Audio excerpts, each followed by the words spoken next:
Hey, it's Wade, and back for another video. I'm wearing the same white shirt, and I got a haircut though. I don't really like the haircut much, to be honest. It was actually kind of the opposite look for what I was going for. And I just feel like getting a haircut, I feel like it's 50-50 chance that it's going to suck or that it's going to be okay.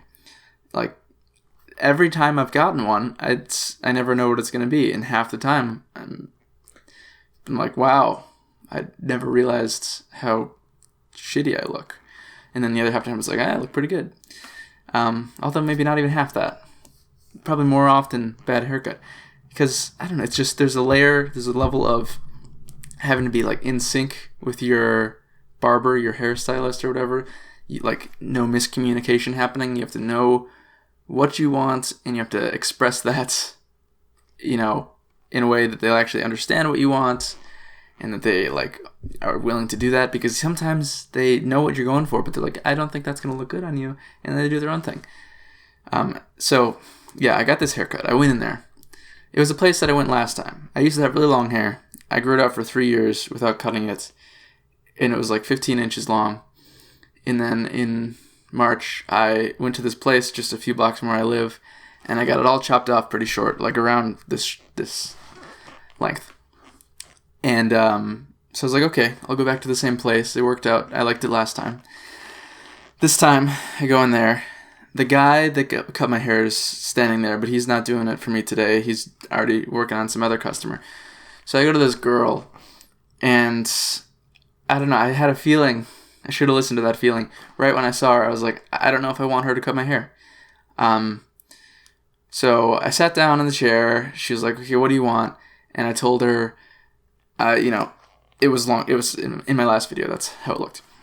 I told her, I want you to just kind of leave the top as long as it was and cut the sides pretty short in the back.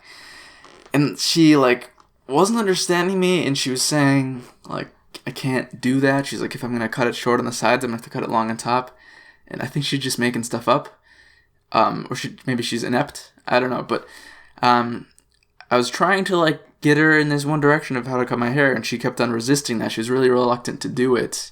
So she kept on cutting the top shorter, and she didn't even cut the so I wanted the sides shorter and the top long. She made the top a lot shorter than it was, and the sides not short enough.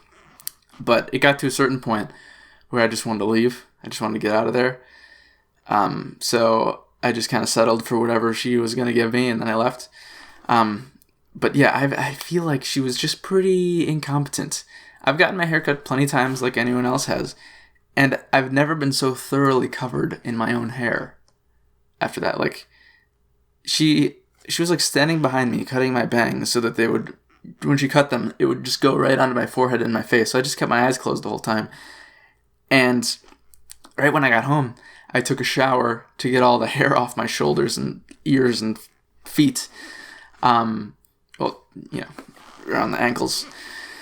And even though I took a second shower that day, just to rinse off, I still was coated in hair, and I felt itchy around the shoulders, and it was still there.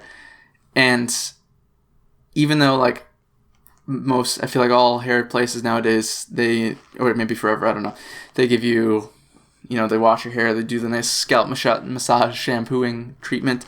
That's always nice. She just didn't do that. I didn't say anything about it, though, because honestly, I didn't want to be there for any more time. I wasn't comfortable with her skills.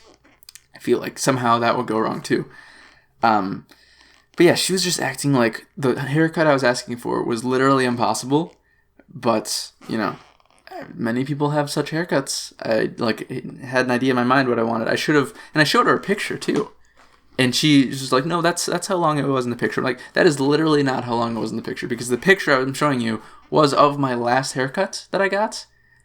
And, I felt it. I took lots of pictures. I remember how it feels. There's that one feeling when you ruffle your hand along your hair, and it's your hair is sticking out just enough so it feels really like carpet or, something. And it's, it doesn't feel that way. So it's probably just shorter than this on the sides. And she's like, no, that's how long it was in the picture. She's just stubborn. So I'm thinking, I probably have learned a few lessons here. I probably shouldn't go to that place again, maybe. I probably shouldn't get a middle-aged woman to cut my hair ever again, or probably just a woman at all. Because honestly, like, don't women typically go to women like hairstyles? Because, you know, that's, you live in a certain domain of typical hairstyles that you're used to cutting. And then the same thing for men. You're used to cutting those hairstyles. You're used to, like, you might have your hair a similar way. So I feel like you've just probably got less knowledge, or less of, you care less maybe. You are, like, invested less in the world of men's hairstyles if you're a woman, or in the world of women's hairstyles if you're a man. And also, I mean, I know that you're a barber and you're professional and everything, but, or supposedly you are, but how much do you really know about modern men's hairstyles as a middle-aged woman? And if you do know a whole bunch, do you even like them? Do you approve? Like, are you stuck to the hairstyles that you grew up with, or the ones that you learned to work on when you started? Because if I ask for some haircut, I'm sure every hairstylist brings in their own biases to their work. Like, maybe in their head, subconsciously, maybe intentionally, they think, you know, I think this is a really stupid looking hairstyle, so I'm going to try and, you know, cut some corners, avoid doing it exactly the way you want, so I can, in my head, it's not going to be stupid, but then it's not what you wanted. So, basically, next time I get my haircut, I should probably try to find, like, a 20, 30-year-old dude who has cool hair. But yeah, that probably won't be for another 3 months, though, because I gotta grow it out again to do one more shot at the thing I was trying to do. Yeah, lessons learned, though. So, yeah. Well, next video, I think I'm going to talk about Detective Pikachu, actually. So, tune in for that. Yeah. Hope my haircut doesn't look too bad, but what can you do? See ya. Thanks for watching.